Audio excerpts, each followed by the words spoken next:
ತ್ರಿವರ್ಣ ನ್ಯೂಸ್ನ ಕ್ರೈಮ್ ಕಾರ್ನರ್ಗೆ ಸ್ವಾಗತ. ನಾನು ಉಮರ್ ಫಾರೂಕ್.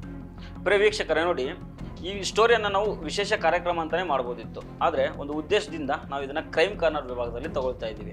ಯಾಕಂತಂದರೆ ಇತ್ತೀಚಿನ ದಿನಗಳಲ್ಲಿ ಡಾಕ್ಟರ್ ಬಾಬಾ ಸಾಹೇಬ್ ಅಂಬೇಡ್ಕರ್ ಅವ್ರ ಬಗ್ಗೆ ಮಾತಾಡೋದು, ಸಂವಿಧಾನದ ಬಗ್ಗೆ ಕೆಟ್ಟದಾಗ ಮಾತಾಡೋದು, ಮೀಸಲಾತಿಯನ್ನು ಮನಸೋ ಇಚ್ಛೆ ಮಾತಾಡ್ತಾರೆ. ಆದರೆ ಇತ್ತೀಚಿನ ದಿನಗಳಲ್ಲಿ ಇದು ಸಹಜ ಮತ್ತು ಸಾಮಾನ್ಯ ಸಂಗತಿ ಆಗ್ಬಿಟ್ಟಿದೆ.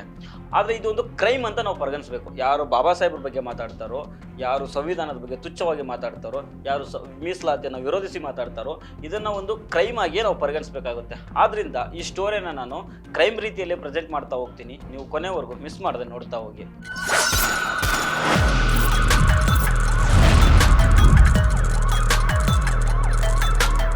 ನೋಡಿ, ಜನವರಿ 26ನೇ ತಾರೀಕು ಗಣರಾಜ್ಯೋತ್ಸವ ಪ್ರಯುಕ್ತ ಗುಜರಾತ್ನ ಬನಾಸ್ಕಾಂತ ಜಿಲ್ಲೆ ಬಾಬರ್ ಅನ್ನೋ ಒಂದು ಊರಲ್ಲಿ ಗಣರಾಜ್ಯೋತ್ಸವ ಕಾರ್ಯಕ್ರಮ ನಡೀತಾ ಇರುತ್ತೆ. ಈ ಕಾರ್ಯಕ್ರಮದಲ್ಲಿ ಬಿಜೆಪಿಯ ಸ್ಟೇಟ್ ಸೆಕ್ರೆಟರಿ, ಸಣ್ಣ ಪುಟ್ಟ ಸಾಮಾನ್ಯ ಕಾರ್ಯಕರ್ತ ಏನಲ್ಲ, ರಾಜ್ಯ ಕಾರ್ಯದರ್ಶಿ ಬಿಜೆಪಿದು ಗುಜರಾತಿನದ್ದು, ಅವ್ರ ಹೆಸರು ನೌಕಾಬೆನ್ ಪ್ರಜಾಪತಿ ಅಂತ. ಈ ಒಮ್ಮ ಮಾತಾಡ್ತಾ ಏನು ಹೇಳ್ತಾರಂತಂದರೆ, ಮೀಸಲಾತಿ ಅವ್ರಿಗೆ ತಲೆನೋವಾಗ್ಬಿಟ್ಟಿದೆ ಅಂತೆ. ಒಂದು ವೋಟ್ ಬ್ಯಾಂಕ್ ರಾಜಕಾರಣ ಮತ್ತು ತುಷ್ಟೀಕರಣದಿಂದಾಗಿ ಮೀಸಲಾತಿಯನ್ನು ರದ್ದು ಮಾಡೋದಕ್ಕಾಗ್ತಾ ಇಲ್ವಂತೆ. ಇದು ಬಿಜೆಪಿಯ ಗುಜರಾತ್ ಬಿಜೆಪಿಯ ರಾಜ್ಯ ಕಾರ್ಯದರ್ಶಿ ಹೇಳ್ತಾ ಇರುವಂಥ ಮಾತು. ಇವ್ರು ಯಾಕಂದರೆ ಬಿಜೆಪಿಯವರು ಈ ತನಕ ಯಾರದ್ದು ವೋಟ್ ಬ್ಯಾಂಕ್ ರಾಜಕಾರಣ ಮಾಡಿಲ್ಲ, ಯಾವುದು ತುಷ್ಟೀಕರಣ ಮಾಡಿಲ್ಲ. ಆದರೆ ಬೇರೆ ಪಕ್ಷದವ್ರು ಮಾಡ್ತಾ ಇದ್ದಾರಂತೆ. ಅವರು ತುಷ್ಟೀಕರಣ ಮತ್ತು ವೋಟ್ ಬ್ಯಾಂಕ್ ರಾಜಕಾರಣ ಮಾಡ್ತಾ ಇರೋದ್ರಿಂದ ಈ ಮೀಸಲಾತಿಯನ್ನು ರದ್ದು ಮಾಡೋದಕ್ಕಾಗ್ತಾ ಇಲ್ವಂತೆ. ಇದು ಬಿಜೆಪಿಯ ಸ್ಟೇಟ್ ಸೆಕ್ರೆಟರಿ, ಗುಜರಾತ್ ರಾಜ್ಯದ ಬಿಜೆಪಿ ರಾಜ್ಯದ ಕಾರ್ಯದರ್ಶಿಯ ಮಾತುಗಳು. ನೋಡಿ, ಗಮನಿಸಿ ನೋಡಿ. ಇತ್ತೀಚೆಗೆ ಅಮಿತ್ ಶಾ ಅವರು ಮಾತಾಡಿದ್ರು, ಅಂಬೇಡ್ಕರ್ ಅಂತ ಹೇಳೋದು ಒಂದು ಫ್ಯಾಷನ್ ಆಗ್ಬಿಟ್ಟಿದೆ ಅಂತ. ಅದೇನೋ ಇಷ್ಟು ಬಾರಿ ಏನಾದರೂ ಅಂಬೇಡ್ಕರ್ ಅಂತ ಹೇಳಿದ್ರೆ ನೀವು ಸ್ವರ್ಗಕ್ಕೆ ಹೋಗ್ತಿದ್ರಲ್ಲ, ಅಂಬೇಡ್ಕರ್ ಅನ್ನೋದು ಫ್ಯಾಷನ್ ಆಗ್ಬಿಟ್ಟಿದೆ ನಿಮಗೆ ಅಂತ ಅವಹೇಳನ ಮಾಡಿದ್ರು. ಒಂದು ಅಭಿ ಏಕ್ ಫ್ಯಾಷನ್ ಹೋಗಾ ಹೈ, ಅಂಬೇಡ್ಕರ್ ಅಂಬೇಡ್ಕರ್ ಅಂಬೇಡ್ಕರ್ ಅಂಬೇಡ್ಕರ್ ಅಂಬೇಡ್ಕರ್ ಅಂಬೇಡ್ಕರ್. इतना नाम अगर भगवान का लेते तो 7 जन्मों तक स्वर्ग मिल जाता. ಇನ್ನೊಂದು ನಮ್ಮ ಕರ್ನಾಟಕದ ಇಲ್ಲೇ ಉತ್ತರ ಕನ್ನಡದ ಲೋಕಸಭಾ ಕ್ಷೇತ್ರದ ಸಂಸದರು ಅನಂತ್ ಕುಮಾರ್ ಹೆಗಡೆ ಅವರು, ನಾವು ಬಂದಿರೋದೇ ಸಂವಿಧಾನವನ್ನು ಬದಲಾವಣೆ ಮಾಡೋದಕ್ಕೆ ಅಂತ ಎಷ್ಟೋ ಬಾರಿ ಹೇಳಿದರು.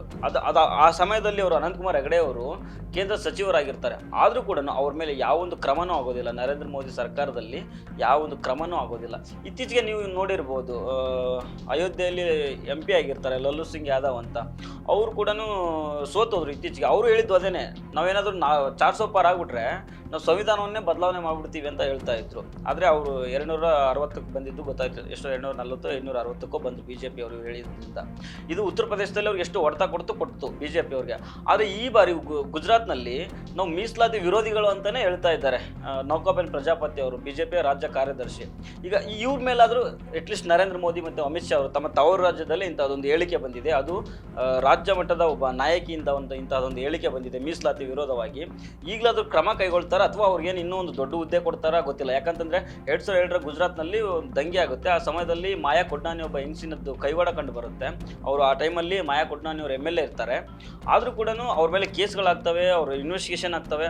ಆದರೂ ಏನು ಅವ್ರ ಬಗ್ಗೆ ಕ್ರಮ ಏನು ತಗೊಳ್ಳೋದಿಲ್ಲ ನರೇಂದ್ರ ಮೋದಿ ಅವರು. 2007ರಲ್ಲಿ ಮತ್ತೊಮ್ಮೆ BJPಯಲ್ಲಿ ಅಧಿಕಾರಕ್ಕೆ ಬಂದಾಗ ಅವಾಗ ಅವ್ರಿಗೆ ಪ್ರಮೋಷನ್ ಕೊಡ್ತಾರೆ, ಒಂದು ಸಚಿವಗಿರಿ ಕೊಟ್ಬಿಟ್ಟು ಮಂತ್ರಿ ಸ್ಥಾನಕ್ಕೆ, ಮಂತ್ರಿಮಂಡಲಕ್ಕೆ ಅವ್ರನ್ನ ಆ ಕೇಸಿದ್ದ ಮಾಯಾ ಕೊಡ್ನಾನಿ ಅವ್ರನ್ನ ಕರ್ಕೊಳ್ತಾರೆ.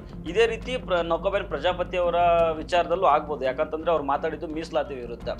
BJPಯಲ್ಲಿ ಎಷ್ಟು ಜನ ಮಾತಾಡಿದ್ದಾರೆ, ಅನಂತ್ ಕುಮಾರ್ ಹೆಗಡೆ, ಲಲ್ಲು ಸಿಂಗ್ ಯಾದವ್, ಇವಾಗ ನೌಕಾಬೆನ್ ಪ್ರಜಾಪತಿ ಅವರು, ಇತ್ತೀಚೆಗೆ ಅಮಿತ್ ಶಾ ಅವರು.